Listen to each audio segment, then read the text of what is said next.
Digital 410 Productions proudly presents the What's in Your Head podcast.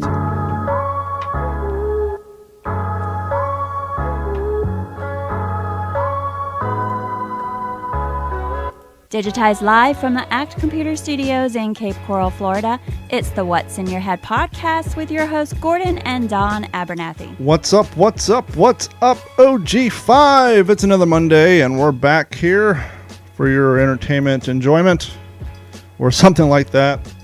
Oh, what a long, crazy weekend it has been. Joining us always from Nevada, our co-host Gordon Abernathy. Gordon, what is going on with you this week, fella? Holy crap, did I not? I had a very, very productive 3 days. Oh, yeah? Crazy productive. I shot some footage. I got a couple of videos worth of shit to get together and edit. Did you tell Dweezy off? I did not. Dweezy's the least of my problems. Is that like Dweezy Jefferson almost, right? Oh, wait, that's Wheezy Jefferson. Nope, we got some stuff done in the yard. We got a little dog portal cut into the side of the house that we want to start training him on. I may do a video on how that goes. What do you mean it cut in the side of your house? You literally cut through your wall, or like you just add something to your slider? I had the dog door installer, very professional guy actually, fucking on point, quality work. Got a Hale dog door, put it in, had him put it in, man. I was not going to deal with that, because somebody else can fall with that liability and get it done. You know, Helper had it done in like an hour. I remember when we first moved down here, and Dad had his dog, and he was wanting to put a dog door in the screen of his lanai so that he wouldn't have to open the slider, walk across the lanai, open the external dog door to let the dog out, wait for him to use the restroom, rinse and repeat. Right. And he was still in California, because when we moved down here, what he did is he used his vacation time, moved us down here, we got all settled in, and then to kind of recoup his money, he basically went back to work for like 2 weeks and then put his official retirement. So while him and Melody were back in California and I was here, I was like, well, I'm going to do the old man a favor, and I'm going to put a dog door in the screen over here on the far end of the lanai. And so I went down to the local pet store, and I think Lowe's and a few other big box stores, and I was looking at dog doors, and for a dog big enough as his Labrador, it was like 60 or 70 bucks. That's cheap. And this is 19 years ago, and I'm thinking, $60, $70 for a hole. I'm essentially buying a hole with a frame around it. And how many holes does it take to fill the Albert Hall? I can't remember.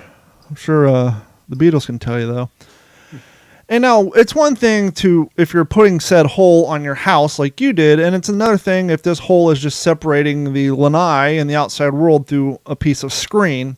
And so what I did is I found the smallest framed area on the lanai, removed the entire screen, got 2 pieces of plywood, made my own frame, and got a rubber flap. And for like less than half of the cost, I was able to make a dog door, make a hole. But it was amazing to me. And these weren't even the ones with the magnetic collar stuff and anything like that. This was just a basic dog door with a plastic flap and a magnet that they want like 60, 70 bucks for. I'm like, that's a lot of money for a hole. And so I got out my woodworking skills and I created a hole myself, and I was happier with the outcome. That thing lasted about 10 years before we finally had to take it apart and rebuild said hole. Yep. And that's good. But yeah, we got that. And then Friday. Top it all off. The Crosstrek is no more. Uh-oh. What do you mean? Did you wreck it? Nope. What happened to it? I got a window of opportunity. Somebody was signing off on my ideas, and we're basically, I think, was it Thursday night? Or no, it was Friday afternoon. We pull up the Costco right next to a taco. Ooh. New taco. Ooh. And chicken or fish? It was a TRD 4x4. Oh, a Toyota Tacoma. Yeah. A taco with wheels. I got you. And I explained the deal that we were offered last Monday. Including a $5,000 check that would come back to us, which is very advantageous in these times. Ooh, that's a good word. Advantageous. So would it behoove you? That night, I turned around and I called him while I was at Costco. my dealer. Your dealer? You called your dealer from My taco Costco? dealer. My taco dealer. Because it was advantageous and it would behoove you? Aegis, and it behooved us. And that night, well, he didn't have the deal because he had sold that truck. But he goes, I got one that's got a little more stuff on it. It's going to be a little more money. And I asked the price. And I'm good with it. It's still less than what I was paying on the Crosstrek a month. That always makes it easier when you're trying to do something like that. I remember when I actually, when I went from my Taco to my Tundra, my car payment was like $5 cheaper a month and no money down. Well, that 5G coming back is really Sure. nice. I mean, anybody can use that in their bank account right now. Mm-hmm. And that's under a lease. Now, I've never leased before. And now I fully understand a lease. I'm paying for a set amount of money that vehicle is worth off the top. And I did say, so we got it out the door, fucking grand. Love it. It checks every box except for maybe a seat heater, but it does have the adjustable lumbar. So that's a wash. I'd rather have the lumbar. Is it a 21 Tacoma SR5? It is a 21 Tacoma SR5 with a 6-cylinder. Now, does that have is that also the XD package with the upgraded rims, or are they just the black Tacoma they went rims? ahead and upgraded the rims. They're free on it. So it's got aluminum 16-inch alloy black rims. Ooh. I think it's still drum in the back. I've got the paper. Yeah, they are. But that's okay. I'm good with that. And I do notice when I'm slowing down, I feel like a little bit of a rumble. And I don't know if that's the engine kicking down or if shit's breaking in. But it's got some balls to it. It'll go. I mean, I know the Tacomas aren't the fastest thing in the world, but compared to what I came from, it's got 100 and about 140 more horsepower. Yep. And it only weighs less than 1,000 pounds more. And not even. It's like 500 pounds more. Yeah, Toyota was super wicked smart when it comes to cutting weight on those things. And we talked about this with my old Tacomas. They knew that Americans, one of the first things we do because we worry about our paint is that we'll go out and buy a truck and then go drop $3,000 on a bed liner. And so to cut weight and to try to improve gas mileage, because that's one of the things people complain about Tacoma. I really never had a problem with it. I mean, I could get from here to Valdosta, Georgia on a tank of gas, which is pretty nice. But so what they would do is instead of having the big heavy bed, they would make the bed out of almost a half-inch piece of, let's just say plastic, but obviously it's more high-tech than that. Yeah, it's got some composites in it. And then they would just bolt the fenders on like a car, which is nice because how many times have you seen like a Chevy or a Ford that someone either got T-boned or they hit something, they T-boned their trailer and like there's a big ass crease in the wheel well and they haven't had it replaced because in order to do so they would have to fucking bed. They would either have to replace the bed or find a donor and plasma cut off the damn thing and then weld it together. And so on these Tacomas, man, you just unscrew it and pop a new one on and Bob's your uncle. TJ Bowen's taco driver also. I was going to name it Tuesday, but I thought it was a little on the nose. For Taco Tuesday, bad joke. Yeah. Anyway, but no, it's great. It's got the color match. It's got the halogen lights with the projector lights. It's fucking awesome. I like it. It felt a little with the Subarus. It had a lot of window. Mm-hmm. So this is a little low. Feels like it's a little lower. It's actually a higher. I guess. I was gonna say for guys who are 6'4" and 5. I mean, you could still the headroom. It's got headroom for days on them. Yeah, it's great. It's got every bell and whistle I think your Tundra has on it. 8-inch navigation screen, all that good stuff. So very happy. And we had just paused our live stream. That's interesting. But it was it must be Facebook up the shenanigans. Anyway, that was that. And then Sunday, this will be another video in my I'm Not a Fucking Plumber series.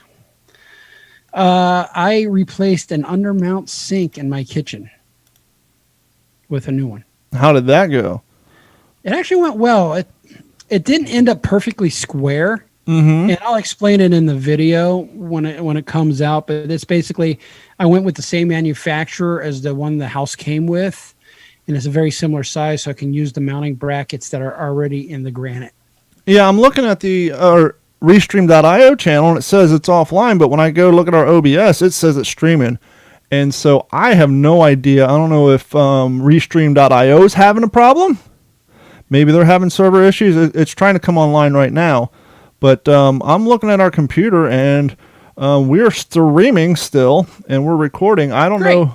Okay, it just now came back online. So for those of you watching online, it would appear that Restream.io is having some technical issues because they lost the feed, which sucks. But you know, that story I sent you today about the 2021 Tacoma, whether or not it'll haul a camper. Excuse me. It did say, and this is something you won't hear in commercials for like a Ford Ranger or a Chevy Colorado, the Tacoma is the highest sold midsize truck in the United States. So they actually sell more than, well, obviously the Ranger was gone for a long time. You know what my salesman said? What's that? They're so reliable. That's why the terrorists use them. Yeah, well, they still the Hiluxes. The Hilux, yes. Um, I said, well, with my political views, I maybe considered one. Anyway, you know, I'm not that extremist. Not even close. But anyway. For those listening, i.e. the government. So I got a call last week. Yes. From my old roommate Brad, or the week before. He said he was going to come down here at the end of the month, and I was like, when is it? Because I'm going to be in Georgia. He called me before the Georgia trip. And he said, no, this is Kiss Brad, Snowblind Brad, yeah, right? Brad Williams. He's been on the podcast, I think, 3 times in the past. Okay. With the exception of him being on the podcast, and I only think he wasn't on the podcast when we were doing the streaming, so he would do phone call-ins. And so with the exception of him being on the podcast, I haven't talked to him or spoken to him in person since I moved down here in 2005. He came down to visit. So it's been like 16 years. Mm-hmm. And so he said he was coming down. His parents bought a boat, and they're somewhere up north of Tampa. I was like, well, okay, let me know when you're in town, and I'll drive up and see you. Now, keep in mind, last weekend, or, well, the previous weekend, I had a 5-hour trip to Georgia and did the reenactment stuff. This weekend, this past week, is a pretty busy week. My daughter's birthday was on the 20th, and so we decided to get together on Saturday and do something, which coincidentally, and it worked out quite well, Larry Venturino, who's been on the podcast a handful of times, he wasn't performing, but he was kind of hosting or organizing a stand-up act. Is he like the MC? No, when he reached out to me and asked me if I wanted tickets, and so I finagled 6 tickets out of him, and the idea was to take me, Carrie, my daughter, her boyfriend, Dad, and his new girlfriend. Right. And so when I texted Dad, he said, well, I can't go. Our band's playing on Saturday. And then he texted me back 20 minutes later, oh, the show's canceled. Okay. So, yeah, get us tickets. And then he texted me back like the next day. I don't know what happened, but the show's back on. So I told Katie, I said, well, hey, you know, this is your birthday thing. The plan was they're going to come to our house Saturday around 5. We're going to eat, have some cake, and then we'd go to the comedy club at 8:30. I gave her the extra 2 tickets. She invited 2 of her friends. And I thought Larry was performing.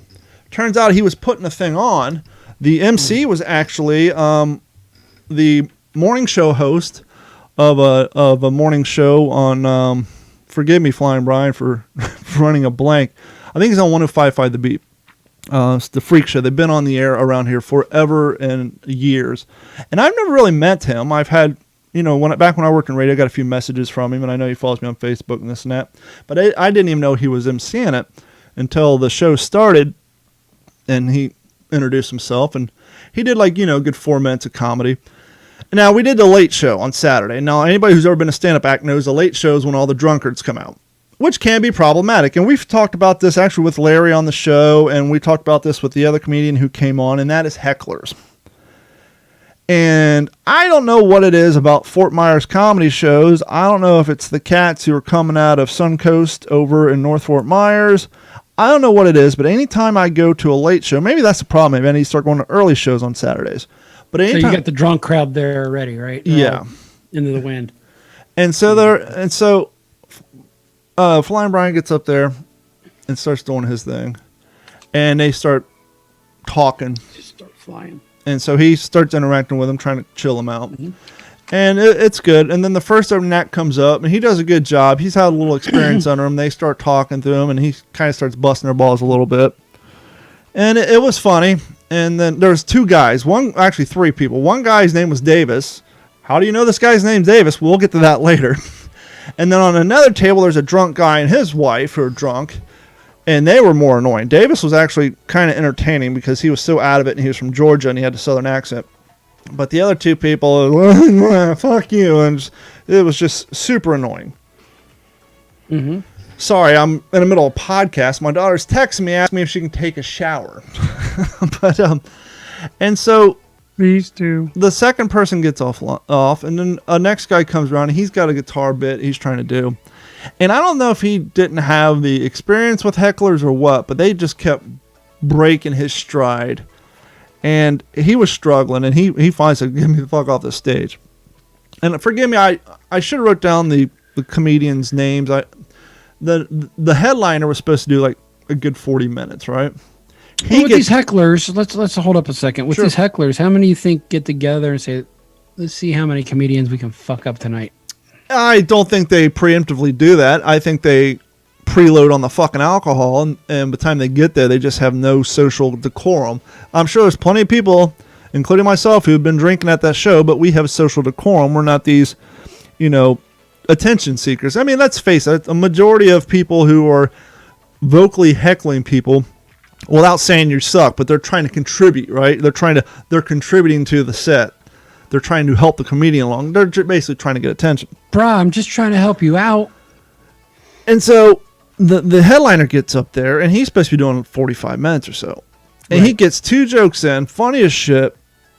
And then he mentions he's from Georgia. And this is when Davis really gets his wheel spinning. And he starts babbling off this incoherent Southern stuff. And something about, I don't know, something about politics or something. The comedian's like, "You know what? I want you to write a history book because that'll be fucking crazy." And David's like, "Oh, if I write a history book, your fucking head will explode." And the comedian's like, "That's page 1, chapter 1. My name's Davis. Here's my history book. Your fucking head's going to explode."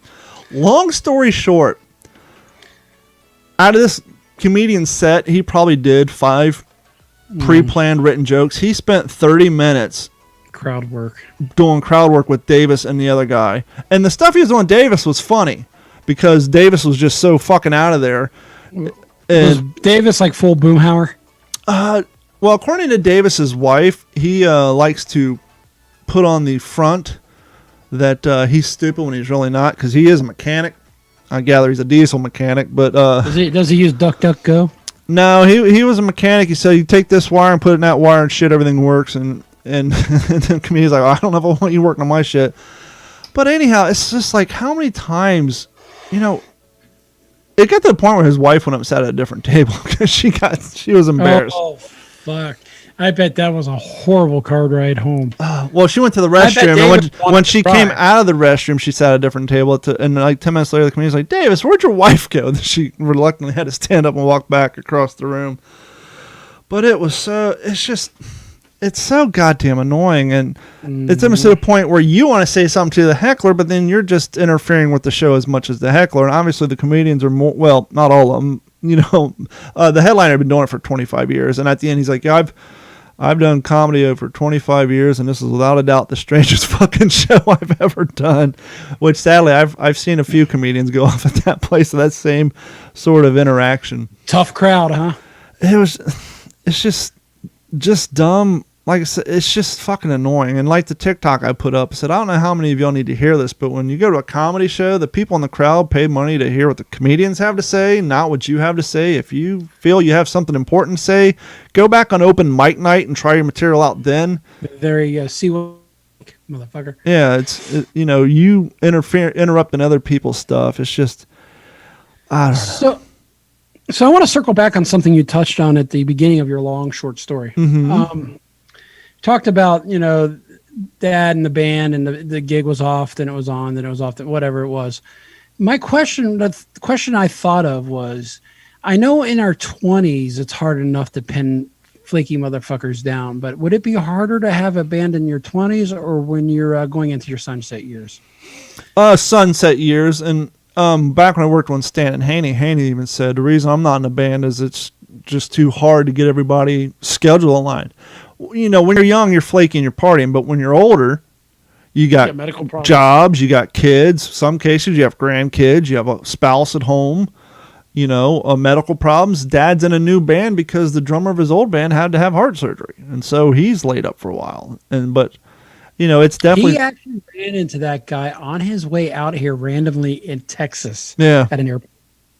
So that's insane. But yeah, it's definitely harder for not even that old. I mean, just people in their 40s and shit. Once you have careers and families and soccer practices and things like that, and then, if your band, kind of like Dad, he plays out sometimes twice a week. A lot of wives aren't down for that, It's one thing for you to play once a month for beer, but, when you're gone on the weekends after working all week and you're not spending time with the family because you're out playing for beer, it's like they kind of, that shit gets kind of old. Yes, it does. It was just a thought I was thinking. It's like, what is the flake factor? And so, getting back to the long story, so I got that out of the way on Saturday, and I get up and I text Brad. I'm like, fuck, I really don't want to drive like 2 hours north. And he just flew in on Saturday. So I'm thinking, well, chances are he just flew in on Saturday afternoon. He's probably going to want to spend time with his parents. So I'll text him, see how long he's going to be in town, and maybe I'll drive up there later this week. Right. And it's like 10, 11 on Sunday. I'm still in bed. I text him, hey, how long are you in town for? He texts back, I'll be here until Saturday. We're almost to Sanibel. Huh? Do what? So I text him. I said, you guys are going to Sanibel today? Yeah, we figured it was on our bucket list, and we figured we'd make it easier on you guys so you wouldn't have to drive all the way up here. I was like, okay. Was it the Margaritaville type tour? No. They're going to Sanibel, which is, there's not, it's basically. It's in the hood, basically. No, Sanibel's not. Fort Myers Beach is. Sanibel's the one that's all pristine. It's all wilderness. Yes. It's where I posted videos of the sand dollars and the starfish. And it's where Ding Darling is, right? Yeah, there's no beach bars on the beaches and all that. And so I said, well, Carrie's not feeling well. Let me grab Nugget and get her ready, and we'll meet you out there. So we get up, we get ready and all that. I text him, I said, hey, I'm leaving. I'll be out there in 40 minutes. They're like, well, we're getting kind of hungry. We kind of want a beach with a bar. I was like, well, you got to go to Fort Myers Beach for that. And they're like, fine, we'll meet you over there. I was like, sweet. Now I don't have to drive to Sanibel. I'll drive to Fort Myers Beach. Now, down here in Florida for the last 21 days, it's been getting down to the 40s and 50s at night, where we haven't been running our air conditioner at night in a good part of the day, and it's been pretty damn cold. Well, Saturday was the first time in 21 days we got up to the 80s. And so you can imagine the beaches were super packed. Fuck yeah. It was almost like spring break, and on the way over there you had all these snowbird plates. Iowa, Missouri, Ohio, Michigan, Wisconsin, all these snowbirds. It got to the point where like a majority of the public parking places were full. There's one guy who basically rents out his lots for parking. He had like one spot left. He charged me to park in his driveway of his house. And I was afraid that Brad... Not responsible in case your car gets broken into. No, my car didn't get broken into, but did get covered in bird shit. It's completely decimated. But so long story short, Brad and his family, because his mom and dad drove down too, so they had two cars. They were able to find parking. It was nice to see him. Like I said, I hadn't seen him in person, but the interesting thing is with technology, now that we have the ability to talk to people on Facebook and Twitter and all that stuff, seeing somebody for the first time in person after 15 years isn't as magical. And this isn't a slight towards him or myself. It just isn't shocking. It's not magical or shocking as it was 20 years ago before Facebook and MySpace and all that stuff. And I'm sure that has had huge impacts on the popularity or the attendance at high school reunions. I'm sure if there was like a nationwide alumni association who keeps track of that sort of information, I'm sure you would see high school reunion attendances through the fucking floor, because everybody, even if they're around the world, they talk to each other via Facebook. Yeah. Wonder what this motherfucker looks like now. We'll go to the... I already know. And that's just it. Before Dad was on Facebook, not seeing him or even really mom and them for a long time, seeing them for the first time in the long ass time really hit me, Yeah. And how much they're aging. I was just like, oh, fuck. I'm older than I think I am. And so I was talking to him, and interestingly enough, he bought himself not too long ago a 2015 Toyota Tacoma with a couple 100,000 miles on it, but it works great for what he wants to do. Breaking it in. That's what I told him, and it's so funny. He has a Tacoma. You got one. When I was up in Georgia, one of my reenacting buddies who moved to Kansas came back down. He had a brand new Tacoma. And it's funny. He put a matching camper shell on the back. Not a camper shell, but just the fiberglass shell. Not the tonneau cover, but the shell. Probably look like a 4Runner. Yeah, it looked like a 4Runner, but he was telling me that after he did that, his homeowners association tried to tell him that now it is qualified as a recreational vehicle and he couldn't park it in his driveway. He's like, what the fuck? There's no bed in the back. It's just a cap. That's why I'm on the board, is to keep that kind of shit from happening. But how does that, I mean, that's no different than if it was a 4Runner. Yeah. It's not one of those ones that erects into a tent. It's not the ones you see that has like the jerry cans of fuel on the side and, the ladder my rack. God. So that bug out vehicle look is very big out. Oh, I'm sure it is with the mountains where you live. They probably got the snorkel on it. But believe me, I've already been shopping. Yeah. Although I can't do anything with the lease right now, that extreme. So. I saw a Tundra the other day, had like 20-inch rims on it like mine does, the Nitto Terra grapplers, but it had the electric fold-down freaking step-ups. Those are nice. And I'm thinking, do I just get another set of tires anyway and pull those to the side in case I do turn it in? I can flop those back on it, and then they're brand fucking new. Well, you already got 16s on there. When I put my Moto Metals on mine, there were 17s, and so I don't even know if you have to switch your rims. Just put a bigger put like a pair of Nitto Terra grapplers on there that stick out a little bit on the side. Now some Wild Peaks or some BF Goodrich, ATs. The only downside to that is, like, when I put those on mine, no, not at all. No, they are universal tires. They don't have the womp. They drove nicely. It's just you constantly have mud and splatter up the side, one side, all the way down your door to your tail from where the tires, because my rim stuck out about an inch further. I tell you what, this thing has got some beefy fucking mud flaps on it. Yes, they do. And and it doesn't get that muddy. It's more dusty out here. Yep. Maybe that something may happen with that sooner than later. So we go to Fort Myers Beach, and we go to the Cottage, which is the place I always take you to get the black and grouper sandwiches. And once again, the beach is looking like Spring Break 1994. The only thing missing is an MTV fucking, stage with Ed Lover doing the Ed Lover dance on it. And Brad's mom's like, there's a guy out there with a drill. So, because we're sitting in the AC room with the windows right on the beach. And we look out, and there's an older guy. He's fucking ripped. He just has a bit of a stomach. He's got a 6-foot flagpole planted with a skull and crossbones pirate flag. But then he has a cordless drill with like a 4-foot auger drill bit, where it's real thin at the shaft, and then it's probably got like a 1/2-inch auger bit on the end of it. And he's just driving it in and out of the sand. I was like, well, maybe he's putting up poles to put up a sunshade or something. So he's doing that for like a good 5 minutes, stops, talk to people, and he's back up the drill bit. And then he leans over and he grabs a stainless steel, well, actually aluminum, periscoping flagpole. Keep in mind, he already has one 6-foot flag in the ground with a pirate flag on it. And now apparently when he woke up on Saturday, he thought, hey, I'm going to go to the beach. I'm going to take a 6-foot little flagpole with my pirate flag.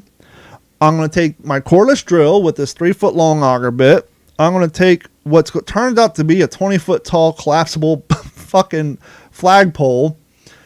What we would soon find out to be 7 flags. And like no beach chair, no cooler, nothing. I don't know if he is a purveyor of flags. I don't know if this is Sheldon Cooper in his late 60s. He wasn't selling them. He had no inventory. But before we knew what the hell he was doing, he puts this periscoping flagpole in, and he gets out an American flag, puts it on. Like, okay. Pulls out a Florida State flag, hoists the American flag up, puts the Florida State flag on next to it, starts hoisting that up, raises it up one rung because it is periscoping, gets out what appears to be an American flag, but it's not, because it probably only has like 14 stars on it and 5 stripes, but it has a big bald eagle head on it. He puts that on it, starts hoisting it up. So now we're intrigued. Like, ooh, what's next? Is a Trump flag next? What's next? That's what I'm thinking. So next he puts up his Blue Lives Matter flag, the American flag with the blue bar. Okay, so clearly a Trump flag's coming next. So we're waiting in anticipation. Of course, now he's stopping people coming over, shaking his hand, this and that. And next he grabs a flag. I can't really tell what it is. And it's a Fort Myers Beach flag. It just big circle, says FMB on it. Hoists it up, gets out another flag. What the fuck is this guy doing? And funnier if it said LMB. So he puts up a secondary, different Fort Myers Beach flag. Once again, I'm thinking, okay, he's got to be selling his stuff, right? why would you go to the beach on a Saturday, spend 15 minutes planting this flagpole? Now you're up to 4 flags. The next one, I can't tell exactly what it is. It's this blue flag with a circle and some font, but I swear to God, the icon in the middle is the chest badge off of Star Trek. Looks just like that damn thing, but we're too far from it to see what the font is. He hoists that up, and now he's running out of room, right? So now he's connecting the flags to each other with those bungee cords you use on your trash cans to keep the raccoons out. He's got more flag than He has more telescoping flag than he does pole. And then the last one, it's black and it has something red on it. I see full. I'm like, full what? Full tilt?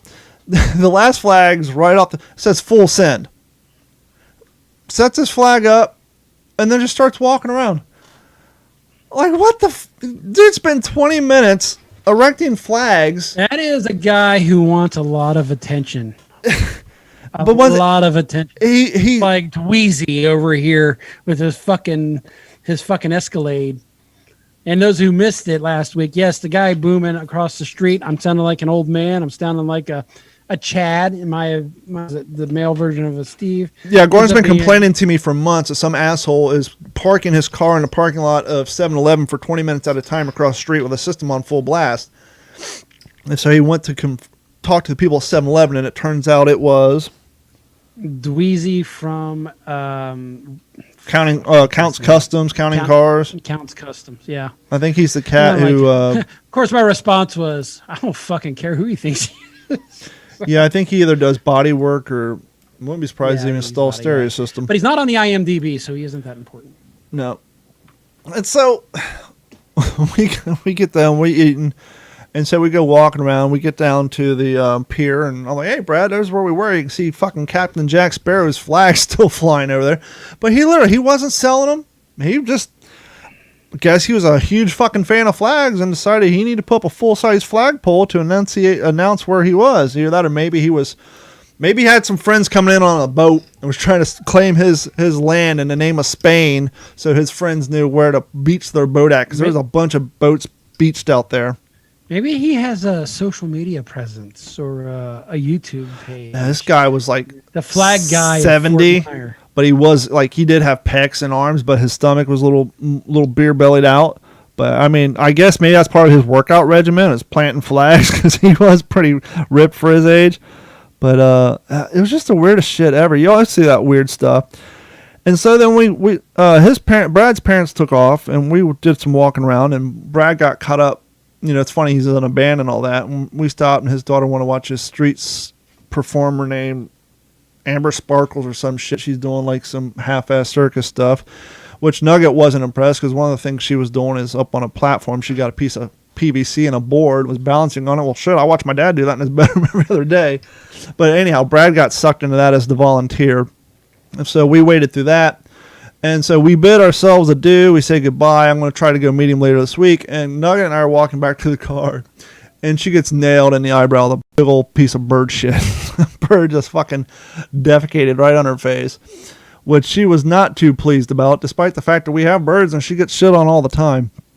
Those are the dirtiest animals in the world. Of Yeah. course you have so many. And so we get back to the parking spot, and there's a restaurant right there, and she couldn't wash her hands because it was full. The bathroom, the line was too long. So we pile up in the car, get out of the gas station. Of course, there's no soap in their bathrooms. It took like 3 stops where she can get to the point where she could wash the bird shit off her face, and she wasn't too happy about that. But that was my weekend in a nutshell.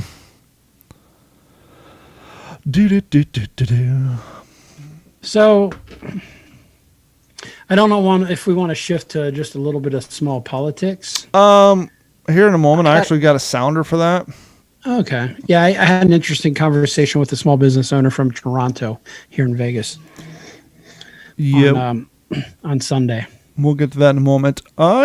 Just because I spent a bunch of time doing show prep tonight, and there's still stuff, maybe I'll save it for next week. I had an interesting conversation with Nugget tonight, because she wanted to throw a little piece of foil out the window, and then That's my hat.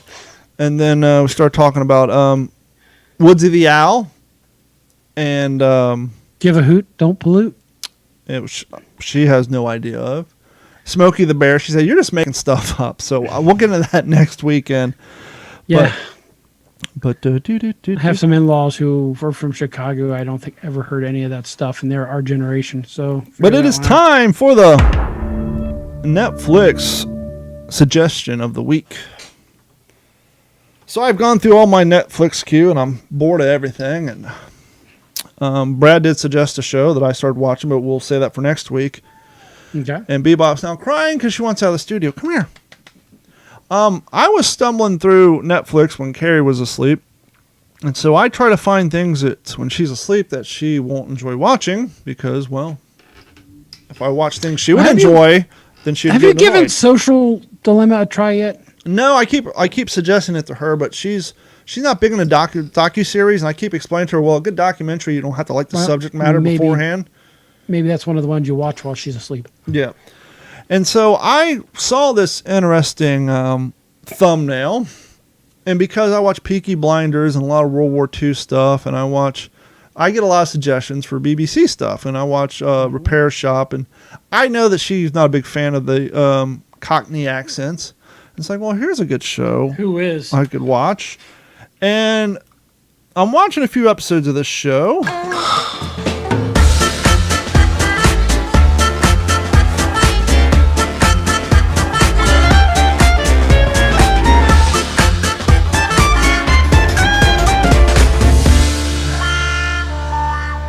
And the TV show is called Man Down. And As in, we have a man down. yes, and it's created by a comedian named Greg Davies, which you may have heard of. I have. And it's interesting because this show, I didn't know it at the time. I started watching it. The show premiered in, I think, 2013, which in the time we live in, it's kind of nice. I kind of understand why our parents would watch stuff that was a little bit older than the times we live in, and especially now. It's so refreshing to watch a TV show that would have quote-unquote politically incorrect humor for these days, because this is back before the world went woke, and some of I mean, like Archie Bunker shit. yeah, and so Man Down, Dan is a teacher who may be less mature than his students. He can be best described as a child trapped in an adult's life. It's kind of like, think of Seinfeld if Jerry was a loser. You have Dan and his... So if Jerry was George? Worse than George. Dan is 42, lives in a flat on the back of his parents' property, and the show starts with his girlfriend of 6 years leaving him because he has no direction in life. Okay. And so, as they go through the episode, it's funny. They introduce all the characters. The guy playing his dad's fucking hilarious, but shortly after his girlfriend leaves him, his sister comes over, and they're having a party for his niece. And he likes to act immature, and there's a party coming up, and, well, this is kind of what happens. Whoa! The penguin was angry and he spat the poo right out. Oh! Yeah, thank you very much, Dan. That'll do. Lucy, do you want to go and get your pyjamas on? Well, I want to stay and play with Uncle Dan. Get going. We can play at the party tomorrow, you idiot. We can't. Mum says you're not invited. You know I hate that song. Hang on a minute. What does she mean I'm not invited? I thought Mum was joking. I wasn't. I'm not invited. Why not? Don't make me spell it out, Dan. You and a room full of other people's kids singing about animals shitting in each other's mouths. I don't think so. No, thank you. Oh, I suppose that lunatic's invited though, is he? That's doing a little show for the kiddies. Now, what's happening with you and Naomi? Why do people keep asking me this? She's gone. Oh, Dan, but she's such a lovely girl. She's an angel. Oh, reel it in, old woman. I worry about you, that's all. I mean, you're a nice enough bloke, but I think you're going to die alone. So it comes to find out the reason he's not invited to his niece's birthday party is, well, because Naomi is, and the family likes his ex-girlfriend better than they like him. Mm-hmm. And there's such great, with all the stuff that's going on now, one of the funny scenes is, because he lives with his mom, somehow I dozed off, but he's going to a tailor to get fitted for a suit, and somehow he ended up wearing his mom's underwear because it got mixed with his laundry, got dressed in the dark or something. And the tailor Wouldn't one just free ball it after that? I mean, well, he doesn't realize it until he took his clothes. I like I said, I dozed off during the part where he got dressed. And Taylor comes in, sees him wearing women's underwear, and tries to castrate him because he's a freak. And now, obviously, that sort of comedy wouldn't go over today in today's woke society. In which 5 episodes later, he's at a small businessman's meeting, award ceremony, because his friend's a financial advisor, and that same Taylor sees him there. And now, the last time the Taylor saw him, he was wearing women's underwear, right? Well, there's another episode later on, early in that episode, for some reason, he gets bit in the nipple by a horse, so his tit's bleeding. And his crazy female friend, he found out Naomi was going to be at this party, and he didn't want his female friend to be there because he didn't want people to think that they're dating. And so she's like, don't worry, no one will recognize me. So he shows up to the award dinner trying to find Joe, his crazy female friend. Turns out she's dressed up like a dude because that's her way for no one to recognize him. And so, of course, the Taylor, who doesn't like freaks, sees him with bleeding nipples dancing with what appears to be a cross-dressing dude. And so he tackles him and starts fighting him. And so, rewind an episode, and now his dad in season 1 is great. So he's getting ready to go on a first date, and he's getting some advice from his dad, and his dad wants to take him to a place that has some meaning to him. Well, what are we doing here? That's Brenda Kirkby's old place. Who? My first love. Oh. Thick red hair, pale skin, and those beautiful green eyes. I asked her out to the school dance. I was so nervous I thought my heart would leap from my mouth. But she said yes. But her mum was religious, so outside of school hours we were totally forbidden from seeing each other. Whatever. I know, seems crazy now, doesn't it? But I wanted to show her how much I cared. So every night, 7:30, I'd walk here and wait for her to come to that very bedroom window. And I'd wave at her and blow her a kiss. She'd blow me a kiss. Then I'd walk home again. Every night? Every night. 18 months and 11 days. That is one of the most romantic stories I've ever heard. Well, anyway, all's well that ends well. Eventually, I fucked her against that wall. What? Yeah, that There's the very punch wall. line. But word to the wise, son. Stay away from those gingers. It's a mess down there. Right, thank you, goodbye. Right here. Like this. His dad's humping the wall in the middle of the street. It's just crazy little things like that. Sometimes the Brits make you work a while until they get a punchline in. Well, this show will, for you Office fans, it'll seem very familiar to you because, as we've spoken in the past, The Office was taken from the Ricky Gervais version of The Office, which was a British show. And so, yes, it has very dry humor, and the callbacks are great, and when they go... And the funny thing is this wasn't like an HBO series. This was like your regular primetime series, but because of the way they treat swearing and nudity over there, it's more like something we'd have to watch on HBO over here. And I got 2 more quick clips. The funny thing about Dan not being allowed to be invited to a party full of kids is Dan's a middle school teacher. And he teaches drama, but he half-asses that. And so instead of actually having the kids play, they just ad-lib the space adventure. And there's this one kid. What's that? Sounds like an American. Forget it. Yeah, right. And one of his students has no dad, so he's just constantly screaming all his dialogue. And so here's the show opens one episode on this where they're at this point in their space odyssey where one of the kids is chosen to be the alien queen who is now giving birth. Why do I always have to be the alien queen? Shut up, Robin, you go! Sir! Robin's being a pussy! He's giving birth to Alyssa, Dennis. It's going to sting a bit, isn't it? They've got those head spikes. Is this going to help me get a job when I leave school? No, probably not, but here's a thought. Being likeable might give you the edge. Shut up, Karen! Drama is wicked! Beard! Not beard, Darren. Drama is wicked. Chinny reckon. You don't chinny wreck on me. He can beard me, that's his thing. Don't even think about doing GCSE drama. Why would I take this bullshit when I'm in the top stream for everything else? Oh, itchy chin you are, because you've got a pushy mum. Who thinks you're a knob? I can see the head! I can see the head! that one girl, he's always flicking her off. It's so fucking funny. And moving on to season 3, he finds some adoption papers. No shit. I can see where this is going. This is a well-traveled path, I'm thinking. But is it? Because Greg Davies is no fool. And so now he's upset to find it because his aunt tells his mom, I thought you were supposed to get rid of those. And so now through the episode, much like on a Seinfeld, he's pining over the fact that how could his parents have adopted him, which kind of makes sense because he's like 6'6" and his dad's like 5'3". And so now they're at their eat-in spot, and the mom and the aunt come with a gentleman caller to discuss with Dan about his adoption. You may well be my dad for all I know, or did you use a sperm donor? Daniel!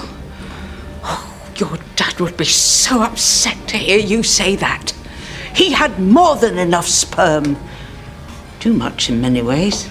You've got the wrong end of the stick, as usual. You are not adopted. What? So tell him, Polly. We tried to have you adopted. You tried? So he was never adopted. His parents tried to get rid of him when he was a kid. So if you think that's even worse. Exactly. Right? And so, his friends keep telling him, and so now before, and it turns out there was a couple who thought about adopting him and ended up giving him back. So instead of him going to go find his birth parents, the entire episode's him trying to find these people and find out why he wasn't good enough for them and why they gave him back to his parents. Do you have Hulu? Yes, no. No. If you ever have a chance to get a hold of Hulu, do yourself a favor. You clearly also enjoy dialogue. Mm-hmm. Give Letterkenny a fucking try. Now, I think the last season fucking blows. Season 8. I think it's just... after 8 years, I was going to say they run out of content. I'm familiar with it. It's got so much funny shit. It's great. And I like accents. Mm-hmm. I like the quirks of different regions and how people speak. And so, Man Down is my Netflix suggestion of the week if you're looking for something to watch at the end of the day. And there's a lot of, there's literally laugh out loud stuff. There's only 4 seasons long, so it's not a big investment. So check that out. Hold on, I'm wiping my hand on my cat. Is that what you kids call it nowadays? No, my cat. No, literally my cat. Hi, cat. I don't spend enough time with her because evidently a little puppy is taking all of my time. So it's that time of the episode before we get to the news. As I said, I was doing some production tonight, so it's that time. They're going to think that's politically incorrect. Fuck you. Not actually. Tell you what, let's do that real quick. That's my TikTok lesson of the week. That's not the intro. I have too many soundboards. That's not the intro I was looking for, but let's just go ahead and get into the TikTok lesson of the week before we get into the political stuff. And now for the What's in Your Head podcast TikTok lesson of the week. They're going to think that's politically incorrect. Fuck you, political correctness. What has happened where everyone's so afraid? Political correctness is a manifestation of low self-esteem. Full stop. It's bullshit. It's a manifestation of low self-esteem. And this has been the What's in Your Head podcast TikTok lesson of the week. So true, so true. There it is. That's the key I'm looking for. Here we go. Political shit show. Now it's time for the political shit show. Yep. Great production quality right there. You like that? It took me a minute and a half. Hey, got to work with what we got here, buddy. Absolutely. I'm good with it. Wow. And so... Anywho. We try to stay away from politics in the past, but nowadays you just can't stay away from it. And it's what's in your head. Unfortunately, it's what's in our fucking head. And if you don't mind, I'd like to start the political shit show with the big tech update. Okay, big tech. Big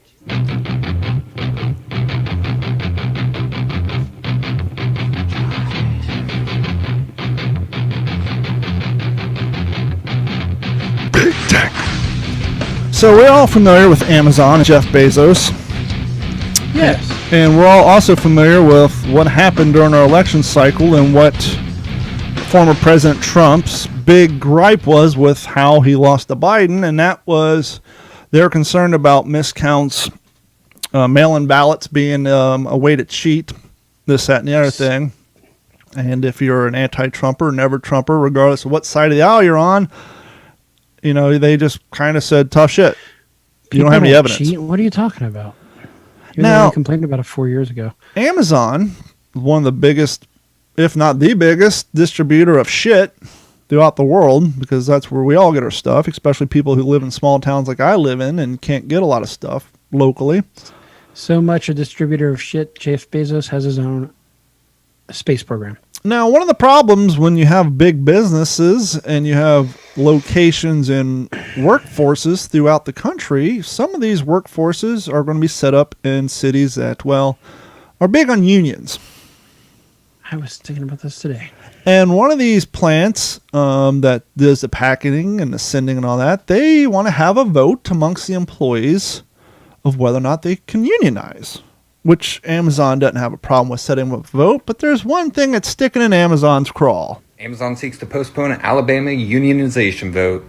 If this story doesn't sum up the irony in our frickin' election process, I don't know what does. The union representing the Alabama facility wants to use mail-in voting for their union vote. But Amazon pushes back and said they want in-person voting. Jeff Bezos and Amazon went on to state that they do not want their workers voting by mail in the unionization. Why not? Amazon says mail-in voting wouldn't be valid or fair. Why Jeff not? Bezos is literally the top mail expert in this country. And if he doesn't trust mail-in voting, then what does that tell you? Now, I'm not pro-union in any way, shape, and or form, but hey, if it's good enough for the goose, it's good enough for Jeff Bezos, right? You want to see a lot more shipping charges come in on your Amazon Prime? Oh, that's exactly what's going to happen. Well, there are no shipping charges on Amazon Prime. It's just that Amazon Prime annual fee will go through the roof. It's going to go like $250. Yep, when you pander to one, you're going to get some of the shit that comes with that said side. Now, so you could say that's flip-flopping when it comes time to flip-flop and to make yourself, you know, when it's self-serving.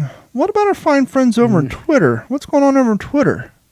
So Twitter's global public policy team weighed in today, as security councils do, on the upcoming elections in Uganda. And here's what they said about those elections. Quote, ahead of the Ugandan election, we're hearing reports that internet service providers are being ordered to block social media and messaging apps. Huh? We strongly condemn internet shutdowns. They are hugely harmful, violate basic human rights and the principles of the hashtag open internet. Access to information and freedom of expression, including the public conversation on Twitter, is never more important than during the democratic processes, particularly elections. No, I would agree with Twitter. Fucking homeless-looking hypocrite. I would agree with Twitter. All that's important. You can't go and block people from access to information.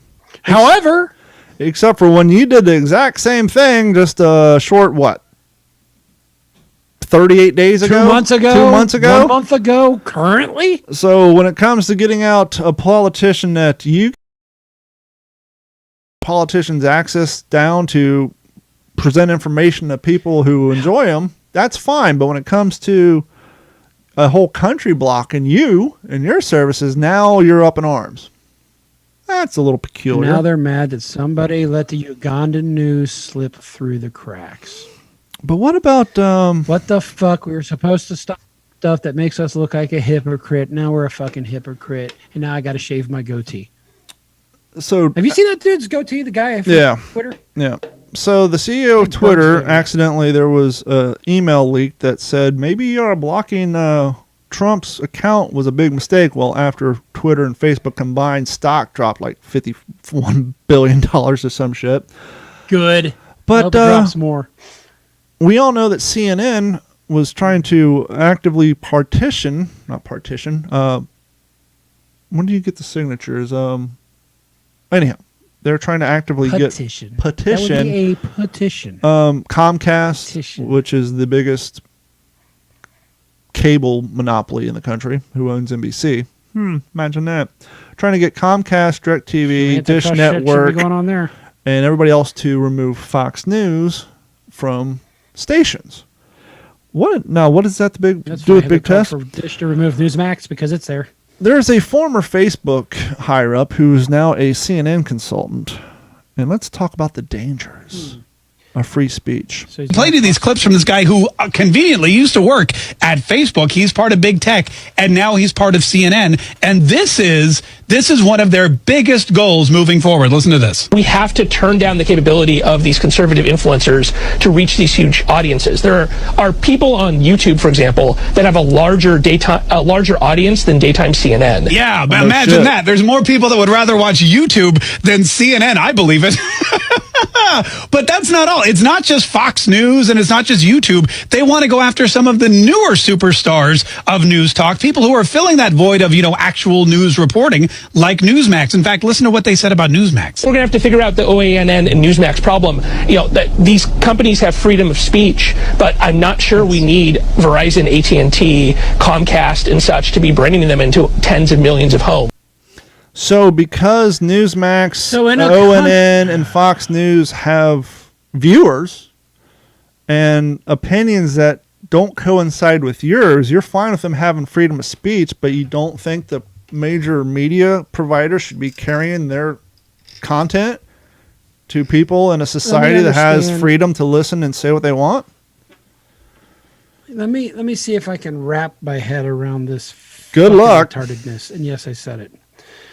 Okay, we're all for freedom of speech. However, if you don't march in lockstep or disagree with what we think, and you are clearly on the other side, it's still okay, even though we got freedom of speech, to strong arm private companies into not allowing you to display your free speech. Yes, you can have freedom of speech to say whatever you want as long as no one can hear it.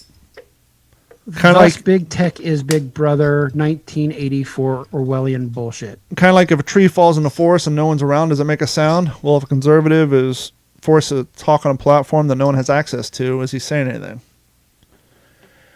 It's just crazy. And you and I have been on record. We were never big Trump supporters. And when the guy did something right, we would give him credit. If the guy said something stupid and fucked up, we would call him on that too. We know the ACLU, and there's got to be people on the left who are still like, I think we're going a little too far, boys. Well, obviously we know that Canada wanted to file some economic sanctions against us because we got rid of the Keystone Pipeline. This is akin to book burning. Mm-hmm. So it really is. So since Biden's been in office, you got rid of the Keystone Pipeline. So you've just toasted at least 1,000 American jobs. Union jobs at that. And he says that they could go somewhere else. How about you go somewhere else, motherfucker? Union jobs at that. And the unions usually vote that way. And so it got to the point. Did it piss off Canada too? Yeah, Canada wanted to file economic because that pipeline was to access Canada's oil. So wait a second. Let's understand this, guys. We're going to require. Okay, we're now going to get rid of the pipeline because we don't think it's economically sound. However, no, because it's environmentally infeasible. More semis, right? So now more semis, which burn more fossil fuels, hauling that oil down here. Not even semi. It's going to come by train. Short-sighted bullshit. Not even semi. It's come by train. It's probably going to be a mix. And so I don't know. I don't know who. I guess Big Pharma paid for this one. And then the other one he turned around was the bill that Trump put forth that lowered the cost of insulin for diabetics to make it like super affordable. So now that's going to go back up. Oh, yeah. You look like and you just did it because it's a Trump thing. And what you're going to turn around and you're going to make a bill that's very similar to that, but because it's no longer that Trump, and I wasn't a fan of Trump, but Orange Man, we can't have Orange Man stuff. We'll get rid of Orange Man stuff, then we'll reintroduce Orange Man stuff as our stuff. Therefore, we're the good guys. You know, it's interesting. I was trying to find a clip before we went on the show. I saw a montage on Tucker Carlson the other night where they played like 6 or 7. You know, it's so funny. You'll see those montages of the talking points of the day, like even on local news, where they all talk about the same thing because they're getting the news from the same area. He was playing a montage from CNN and like MSNBC from like all the news programs of that day, and every one of them was using the catchphrase deprogramming, and they were talking to people who specialize in deprogramming past cult members, and they were talking about how they were going to do. That's some scary sounding shit. Well, they're talking about how they need to deprogram Trump supporters. But it's gotten to the point, though, who needs deprogrammed? Because in the last week, Twitter users are demanding that Trump be digitally removed from Home Alone 2. To the point now where... To what fucking end? Well, to this fucking end, because your wife is a big fan of the Disney people. Now they're going after Disney and the Disney World. They're demanding that Trump be removed from the Hall of Presidents, as if he was like Saddam Hussein or Mussolini or Hitler. Like, we have to erase his existence. So not only they want him digitally removed from Home Alone 2, which who cares, but now they're saying he needs to be removed from the Disney Hall of Presidents. So there's just going to be a gap. It's going to go from Obama to Biden. Hey, hoopleheads. I'm going to bring out a Deadwood saying. Okay. Hey, hoopleheads. Don't we have bigger fucking problems to worry about than this shit? No, these are Seriously. Twitter users. They're insane. The fucking... My head's about to explode all over his camera. And I had a thought the other day. Stupid. It's funny because Biden's going to get credit for fixing all these problems. And you know Of how? course, he's going to undo the other shit and then do his own and get the credit. He's already taking credit for the vaccine. He don't even have to do that. He's going to get credit for fixing things that never happened because the media made up the shit that didn't happen. They'll just give Biden credit. They'll make up him fixing the problems that were never a problem before anyhow. It's just insane. I don't know where we go from here, man. It's crazy. It's going to get worse. And that's just it. So, look, I'm glad a lot of Republican senators are now kind of pushing back on this fucking impeachment deal. Because they're absolutely right. And we've said it before. You want to further the fucking divide in this country? You keep this impeachment bullshit going. The guy's out of office. Is he going to get reelected? I don't think he's got a fucking chance. He's too old. And I think there's enough people have seen that it's just not good. He's not going to make it through Let's his move first the term. fuck on. You know? Oh, you're talking about Trump, the next yeah. 4 years. That's 4 fucking years, you know? Yeah. He's not a threat to anybody. I don't think they're worried about him. I think they're worried about his kids. I think they're worried about Ivanka and Donald Jr. trying to run for office. And so they're trying to completely just destroy his last name. Oh, and you can't have a woman conservative running because, you know, that'll completely upset the balance. You know, and that's what we need. You know, that or a Dan Crenshaw. Yeah. Solid Snake. Hi, my name is Tom McDonald. Welcome to the show. If you are easily offended, then you probably should go. I had a thought the other day, and it's going to be quite offensive to the young audience, which, by the way, it was fun going to a comedy show where the comedians were in their 50s and you had a bunch of 20-year-olds in your crowd from my daughter's friends and seeing how they would react to certain uncouth jokes when it came about sexuality and body shaming. But I had a thought, and you have to bear with me a little bit on this. So one of the things that has been put into the atmosphere when it comes to language is the whole cisgender this and, you know, not being down for the cause, which, by the way, I don't care if you want what your sexual proclivity is or how you identify. That's between you and your surgeon or whatever. But I had a thought. Isn't the attack on cisgendered people, isn't that a new... No, more ironic and more hypocrisy. Isn't that a new form of sexism? Absolutely, but it's an acceptable form of sexism. Which is crazy because the people who use that phrase, the side in which they share the idealism with, are the people who basically were anti-sexism in the past. You know, they're the women's lib movement. They're the ones who brought in the corporate meetings where you have to do the sexual innuendo and the sexual harassment seminars, and now they're mainlining sexism against people who were the same sex they were born as. And somehow that's what's that's interesting. Right. That's what's interesting because as a straight white middle-aged Cisgendered male, man. when I hear the term cisgendered, I almost hear disdain in their voice. Oh, there is. You know, and I almost hear like it's a slight, right? And it's something that's really set weird. It's like, well, you know, you're bad, you're evil because you're a cisgendered male. Listen, man, I'm biologically male. I know what I like. But that's what I'm going after. And it's, you know, the way it ends up with reproduction. It's programmed into his DNA. Well, it's not about feelings or anything else. It's just what I like, man. But what's And you just hit something I want to go. It's what you like, right? And so, and I don't give a fuck what you like. Like what you like. Don't fucking push your shit on me. It's like it's like atheists and religions, right? Now atheism is like a religion unto itself because it's the anti-religion that's become a religion. Yeah, they preach at you more than most religions do. But no, what you struck on a key topic that I wanted to get into, which is that is what I like. Now, we're 40. We've been around for a good majority of the battle against the hardcore anti-gay with, the gay movement and whether or not it's a choice or a birthright and this and that. And I think we all can agree that it's genetic and it's not so much a choice. Some people do it as a choice, but a majority of the people, it's like you said, it's what I like and I can't control what I'm attracted to, which is great. But the thing that I find interesting when it comes to these arguments is, and once again, I agree with them. This is the way I was born. I can't help who I'm attracted to. Perfect. You're a dude, you're attracted to dudes. Cool. I have no problem with that. But what I find interesting is if you're a straight white dude who has a type, let's say that type is skinny, athletic, nice ass and boobs, all of a sudden you're a pig. They can like same sex or, a heavier person and this and that. And whatever they like is, or what they're naturally attracted to is fine. But what you're naturally attracted to makes you a pig. But it's like you're using your own argument against me. Your argument should apply to me as it applies to anybody else. You naturally like a type, which is your same sex, or someone who has a different, whatever it may be, gender fluid, who knows? And I'm cool with that. But how are you going to take your same argument and use it and it doesn't apply to someone else? It's just crazy. And that's what a lot of their arguments come down, whether it's sexual or political. It's just insane.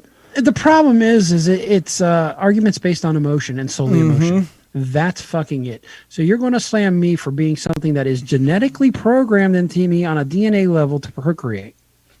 But you want to use that same argument. Let me argument. look at my dog. Hey, Oliver, how do you identify? He's going to be like, I'm a male and I'm going to fucking hump your arm too just because I want to dominate you. Bailey, she's a female. She does no question. She humps teddy bears. So if a person identifies as a deer, can I hunt her in deer season and shoot him? I don't know. It's just, once again, I support your idealisms and your justifications for why you are the way you are, but you can't then not believe in that same argument when it comes to someone for being straight or cisgendered. It's really where that whole slippery slope argument comes into play. Yeah, everybody's tired of hearing slippery slope, but that slippery slope is a fucking cliff. Yeah. That's exactly what that is. There's nothing but sharp rocks below it, 100 feet down. Did you have any other political stuff you want to get into? So I had talked to an owner of a small business, The Munchbox. Yes, clever name. Sexual. The guy is, I think I'm not even going, he is from Toronto. And I thought, who else better to ask these questions? And actually, he was free to talk. I should have got an interview with him. Maybe I will. There you go. And OG5 podcast. What do you think about how is it going in Canada versus what are you hearing in Canada versus here? And he says it's fucking worse. Quebec's locked down at 8:00. Toronto is not much behind that. Nobody's making any money. Don't worry, California's going to open soon. Then he brought up the fact, he goes, minimum wage, that executive order went, and he goes, that means once this thing goes through, I'm going to have to raise my price to everybody 50%. So let's think about that. And this is what I don't understand. If there's some people who are on the left listening to this, please explain to me in a very cognizant manner on how raising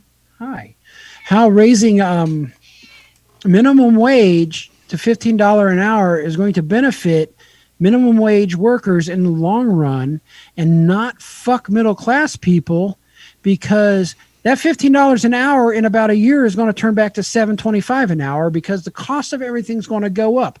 Now I know you just answered your own question though. They're not thinking long term. They're thinking short term. Well, and what they're thinking is for the next 3 months. And it's a cute thought. Maybe the corporations don't need to be making so much profit. Well, I'm sorry, that ain't how that fucking works. Nope. Before COVID, we have had the best economic growth. People have been put in better situations than they ever had in decades, if not centuries, because of the free market. But because some assholes don't want to get their fucking shit together, give their balls a tug, Letterkenny reference, and pull their head out of their ass, we got to go with the feelings. I feel somebody's holding me down. Dude, you're the only motherfucker holding you down. I'm a perfect example of that. I held my ass down in the 20s. Why? Because I wanted to go off, fuck off, and have fun. I'm doing fine now because I pulled my head out of my ass, figured out this is what the fuck I got to do, and move the fuck forward. That's what it is. The bootstrap thing is a legitimate saying. It's legitimate. Why do you hate poor people, man? Why do you hate the downtrodden? I can't You don't hate understand. myself. You're born to that silver spoon in your mouth, white privilege. Oh, so I've heard that before, and this is on construction sites. I'd roll up my sleeve. So you see this scar right here? Yeah. You know what that's from? No, what is that from? It's like because I was so broke, I had to donate plasma twice a month for years. Yeah, my white privilege got me bathing in the Ohio River and shitting in outhouses in the summertime. You ever had to go to the bathroom at midnight and hope that there's not a snake between you and the fucking house you're living in with no indoor plumbing? Yeah, that's fun. We've been there. Yeah. But we figured out we don't want to be there. Well, you know what the next step in all this nonsense is? And someone asked me about it today. I went to a job and people, he's an IT guy. He probably has all kind of thoughts on technology. And I invented a saying I might put on a shirt because we need to put another shirt over at the Digital 410 Network. That's right. You can support Digital 410 by heading over to d-410.com and clicking on that orange Patreon link and sign up for Patreon. It's $1 a month. You get access to exclusive content like the OG5 podcast we spoke about previously. I've been posting some short videos up there on YouTube lately that are exclusive to OG5. Gordon's going to start posting stuff up there. And this episode of the What's in Your Head podcast is brought to you by our friends at Act Computers. Act Computers has been providing IT solutions for all of Southwest Florida since 2004. Even if you don't live in Southwest Florida, they can help you. Give them a call at 239-283-1120. As long as you have working internet, they can log in and help you with all your issues. Give them a call at 239-283-1120. They can also help you with 2-form authentication for remote logging into your work, online backups, antiviruses, and much, much more. If you do live locally, give them a call. They can help you with computer repair, laptop repair, network expansion like I did today, and all kinds of fun stuff. Give them a call at 239-283-1120. But anyhow, I went to a job today, and the customer had a new employee. I've done work for them in the past. And he asked me if I ever did computer programming and what my thoughts on AI was. And I said, well, AI covers many grounds, but if it comes down to that robot you see with the firearm that's constantly getting hit with a guy in a hockey stick but never misses a shot, that scares the living shit out of me. And then he said, well, what about a cashless society? Have you seen these great things that are doing with Bitcoin and all these other currencies? And I said, I'm not a fan. I said, one, cashless society, that affects the younger kids. Remember back when you were 18, 16, 20, before you figured out how to manage a checkbook, if you didn't have the currency in your hand, you're quickly overdrafted and going in the hole. But more importantly, a cashless society is a society that can't survive without technology. You want to talk about holding a class back. If you went... You're holding a couple of classes back. You're holding countries back. Because obviously if we went cashless, within 20 years, they're going to try to create a universal currency because you won't need currency anymore, right? It's all going to be digital bits.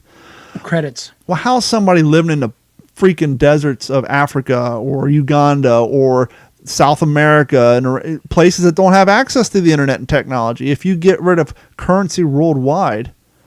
And so I came up with two slogans. One is, a cashless society is a society that can't exist without technology. But more importantly, and this is kind of put on your tinfoil hats, ladies and gentlemen, kind of the plan. A cashless society is a society that doesn't have freedom. Because one man's idea of freedom is working, taking care of a family, paying your bills on time. And another guy's idea is working job to create enough cash to travel across Alaska, other countries, having his currency in his pocket, do what he wants, not having to find an ATM machine or using Venmo or PayPal. You can't be a truly free society to decide what you want to do if you don't have physical control over your monetary value. And isn't that kind of the reason behind Elon Musk's Starlink and all these satellites to be able to have low and affordable technology to the phones of people who are in third world countries? We were down at Fort Myers Beach, and the little Amanda Sparkles, or whatever her name is, put her tip bucket out. And I heard somebody say, "Do you have Venmo?" I don't have any cash on me. Yes, I do. And so it's already happening. I had a guy. Oh, yeah, I'm waiting for a homeless guy to come up and bring out his little fucking square. They on do. his phone. There's a homeless guy on TikTok. He has like 1 million followers, and he basically he gets people give him money, and he's actually rather cool. And he'll find like defunct outlets on side of stores, and he'll get on the Lowe's and use his Venmo to buy outlets and repair the outlets so he can charge his cell phone at night. And he does odd things and makes enough money to pay his cell phone bill and provide food. And he just travels between Texas and like Georgia, but it happens all the time. But I don't know if it's the old man in me, but the idea of a truly cashless society just scares the shit out of me, because once again, you can't have true freedom if you don't have access to your money. And to go back to the tinfoil hat and the Tacoma thing, actually one of the reasons I wanted the Tacoma is in case I need a bug out vehicle that could do something. Well, perfect example. Here in Florida, a few years ago, after a hurricane, I was without power and water in my home for 16 days. Doesn't mean the whole city was down, so I had access to an ATM machine. I had access to internet. But what if our whole town would have been hit with a 5-foot, 10-foot storm surge? What if the city would have lost power and internet? What if the cell phone towers got knocked down and everybody's cell phones are gone? And what if we were at that point you know what happens living in a hurricane zone prior to the hurricane landing? You know what everybody does? Barter. They go to the ATM, they take out cash. Yeah. They go to the store and buy water and gas. Well, if you live in a cashless society and you live in California where there's earthquakes, or you live in the South, Florida, Texas, Alabama, Louisiana, where there's hurricanes all the time and you have natural disasters quite often, how is that going to say bode for you? earthquakes in California? Yeah. You know, or in Vegas. How is that going to bode for you? So the idea of a truly 100% cashless society, that's a power grab more than it is anything else. It is. It's just all part of we're going to be labeled as conspiracy theorists. Anyway, and we'll be hunted. You ready to do the news? Let us do this news and get the F out of here. News and shit. News and shit. Now here's Gordon with some news and shit. Joining us now from the Digital 410 West News Desk in Las Vegas, Nevada, Gordon Abernathy. TJ Bowen says, you bring up this topic because I was watching the prices on Bitcoin. And I have to explain it. And ETH, which I'm not sure what that is yet. Anyway, so I am doing fine, as we hear. Everything's great. You and I, we're one for one-liners from movies and pop culture reference, right? Yeah. Well, in the state of New Jersey, High Court had to overturn a conviction because there was a movie reference. The New Jersey Supreme Court had to overturn a man's bank robbery conviction because the prosecutor referenced a classic horror movie. During the closing arguments in the case against Damon Williams, the prosecutor showed jurors a photo from the movie The Shining. Depicted the character played by Jack Nicholson telling his terrified wife and son, "Here's Johnny," moments before breaking through the door with an axe. This reference was meant to illustrate that actions can speak louder than words, and that the supportive prosecutor's contention was Williams should have been convicted of more serious offense, even though no threatening words were spoken to the bank teller in the Camden County. So the jury did convict Williams of second-degree robbery, which required the use of force or of force rather than the less serious crime of third-degree theft. And prosecutors Williams' conduct before and after the passing of the note to the supported more charge. Williams, your internet's shitting out on us again. Yeah, great. You know, it's funny you said Damon Williams. I thought you said Damon Wayans. I was like, maybe the judge was upset they didn't use a screenshot from Scary Movie. But needless to say, because he used this line, it pretty much got overturned. That's weird, though. How do you overturn an entire case off of one bad movie reference? Why don't you just say, hey, strike that from the record, try again? According to Justice Lee Sullivan, the use of sincere and provocative images in service of such comparison, even when purportedly metaphorical, heightens the risk of improper prejudicial effect on the jury. Interesting. Read into those words what you may. She said such risks were borne out here, and proven here. We're going to move over from dirty Jersey to Beaverton, Oregon. Something a little odd has happened. A thief had berated a mom for leaving kids in the car he stole. How dare you? I wanted a vehicle. I did not mean to be brought up on child abduction charges. Check this out. What So this kind of car mother thief- would leave their kids in the car of the Piggly Wiggly with the motor running? I almost went to a little Alice's restaurant right Yeah, there. you did. With the So, 8x10s with the X's and the arrows and the paragraph on the back of each one. Anyway, so this guy who absconded, or this thief, I don't know if it's a guy, girl, or a they, absconded with a car. He found a toddler in the back seat of the stolen vehicle, drove back, and chastised the mother for leaving a child unattended before taking off again. Here's your kid. I'm still taking your fucking car. I I'm may gonna be yell a at you in the meth process. addicted car So this thief, woman- but a bad parent I am not.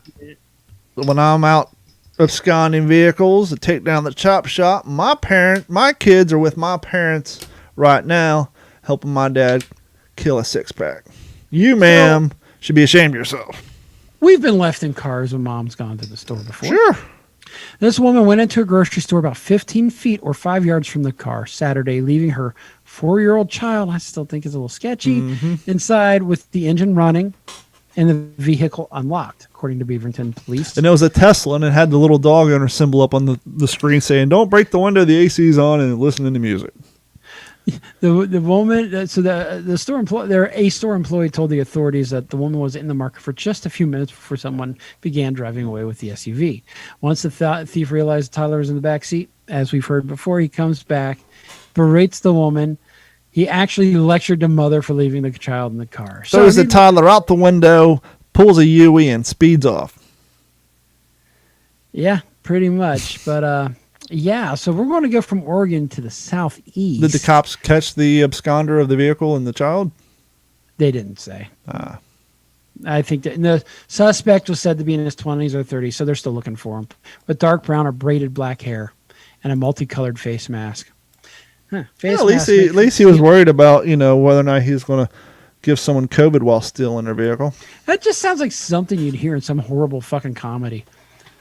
Actually, it makes sense. If you're going to steal something, now you can do it in broad daylight and wear a mask and not look out of the I was just ordinary. thinking about the kid thing. Yeah. I can see a comedy with that happening.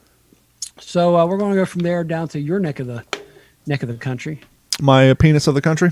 Yep, your penis of the country. So check this out. There's a lot of things we like to do naked. Mm-hmm. But stealing... Mowing the lawn is one of them. I mean, what? But stealing and crashing a police car? It's still safer than cooking bacon naked. Is obviously a naked, as it says, Florida man stole what news footage shows to be a marked police vehicle and crashed it into a wooded area, according to officials. I wonder if this guy's name's Dave. Nope, it's Joshua Schnecker, 22. He was arrested Thursday after Thursday's crash on charges of including theft of a motor vehicle, aggravated battery on a law enforcement officer, depriving an officer of means of communication or protection. And this dude's naked. It's kind of funny. And resisting an officer without violence. How do you resist without violence? I don't want to touch that. Nope. Get away. Nope. Ain't gonna According to a sheriff in Jacksonville Sheriff's. Jacksonville. So officers responded to reports of a naked man running along Interstate 10 in western Jacksonville shortly before noon on Thursday. Schnecker was lying in the roadway where an officer stopped on the opposite side of the route, and then he ran across the highway lanes towards the officer. And then things happened. You think when these cops go to police academy, they anticipate as many interactions with naked dudes as they end up doing? There's got to be a whole month on this. It just seems like it, And when I was at Fort Myers Beach, there was a cat in the 7-Eleven whose body odor just stunk so bad. And I can just imagine that these naked dudes that you have to apprehend being a police officer, they can probably get them ripe and gamey. So we're going to go from this story to across the globe. How's that for production value?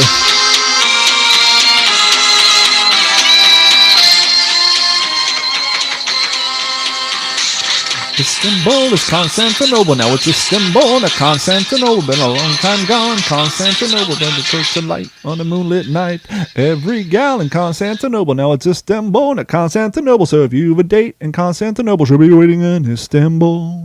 Like all my other stories coming in from the Associated Press, this comes out of Istanbul. Not Constantinople. Not Constantinople, although the Greek church would disagree. Even old New York was once New Amsterdam. A devoted dog spends Aww. days waiting outside a hospital in northern Turkey where her sick owner had received treatment.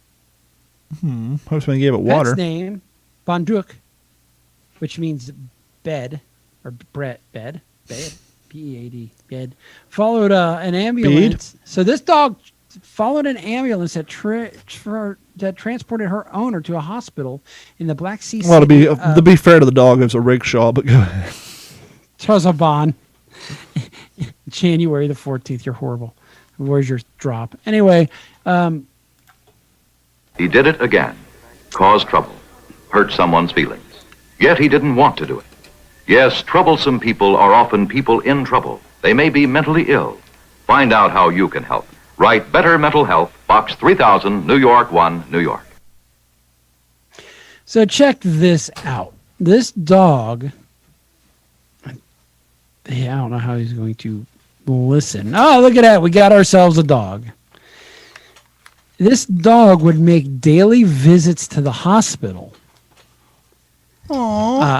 And the daughter would take the dog back home, but repeatedly run off and return to the hospital. Now, you think Bailey would do that for you? No, because she don't know where my hospital is. She does wear her mask appropriately. When the doors opened, she'd actually poke her head inside. But on Wednesday, the owner was finally reunited with this poor doggy, who really obviously was very well bonded and was very smart. And, she did return home. But I just thought that was kind of a nice story with that. But we got to go to one more place. This is Oklahoma. Oh, Oklahoma. Where evidently only things like this happen in Oklahoma. But a Oklahoma lawmaker proposes Bigfoot hunting season. Why are people dumb? There's an entire... Have you seen our elected officials when they don't even understand the term amen? Yeah, right. Which is like Latin for solace or so it shall be. Basically, it's as it was, or as it was, or as it be. Yes, there's an entire demographic of people who watch a show called Bigfoot Hunter or Hunting Bigfoot. Have we ever seen Bigfoot on there yet? Well, that's besides the point. Okay. This show is filmed 6 months, 8 months in advance. Mm-hmm. You don't think that if someone actually found Bigfoot while they're filming this, that you wouldn't have already heard about it in all the newspapers before said episode ever got edited, produced, and cleared and onto the schedule? So the fact that you're watching a show that was made 8 months ago and there's been no news coverage around the world of the Bigfoot that was discovered, they ain't going to find it on that show. Exactly. So anyway, a mythical ape-like creature has captured the imagination of adventurers for decades and now has become a target of a state lawmaker in Oklahoma. Republican House member has... No wonder they don't take them fucking seriously anymore. Not only that, but when's the last time you heard of it? Has introduced a bill that would create Bigfoot hunting season. Representative, and I'm going to give his name on blast, Justin Humphreys' district includes the heavily forested... I can't say it. Ochata Mountains in southeast Oklahoma, where Bigfoot Festival is held every year near the Arkansas border. He says issuing a state hunting license and tag could help boost tourism. I was going to say most Bigfoot sightings is in California and over across the pond by the big ass mountain, not in Oklahoma or Arkansas. Yeah. So, and one last story, real quick one. You think 2020 was weird? First time in 15 years at least, there's been snow in Malibu, California. Malibu. I got friends in Texas, and there's snow in Texas. It's crazy. And we're going to get snow allegedly here tonight. So that is the weather report and the fucking news with a lot of opinion dropped in there.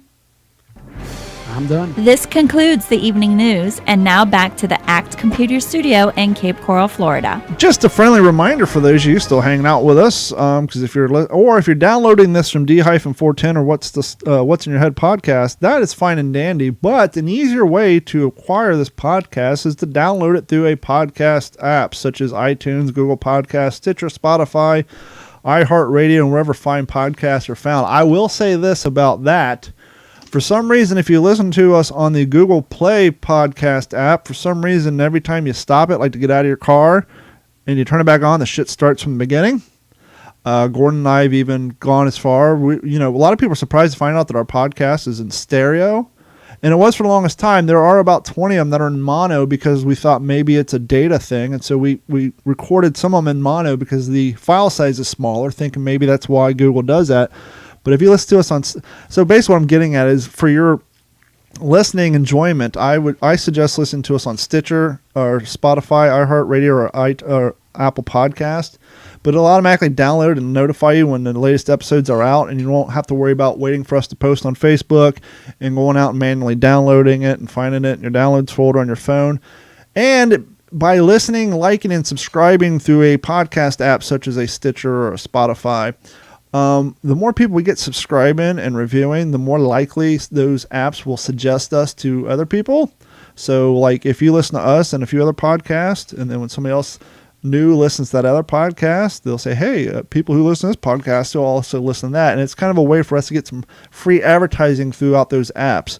And it just makes it easier for you guys to listen. I've done that with other podcasts in the past where I have to go to the website and download it. Then you got to browse through all your download folders, and I got a big-ass mosquito in here flying right at me. So, eat that, Mr. Miyagi. So, yeah. Got to do it with chopsticks. So, feel free. And if you do subscribe to one of those apps, give us a rating and review. And as always, Gordon, where can people find you? I'm about to kill almost all your social media apps. Time being is Aegis 410 or Gordon at D410.com. Thank you, guys. And head over to D-410.com. You can find all our social media links. And by the way, please like and subscribe to us on YouTube and at the Digital 410 and Analog 410. And you can find me on TikTok. That's where I'm doing a lot of my stuff lately. And remember, a cashless society is a society that cannot survive without technology. We will see you all next week. Same life, still getting medicated, still living day to day like nothing's premeditated. Like you the baddest with your eyes low, tripping with a child at home, sitting while you styrofoam, sipping, coming home with strange men. Why he lie alone and listen, and wake up and go to work and deny his whole existence. Shit. This has been a Digital 410 production.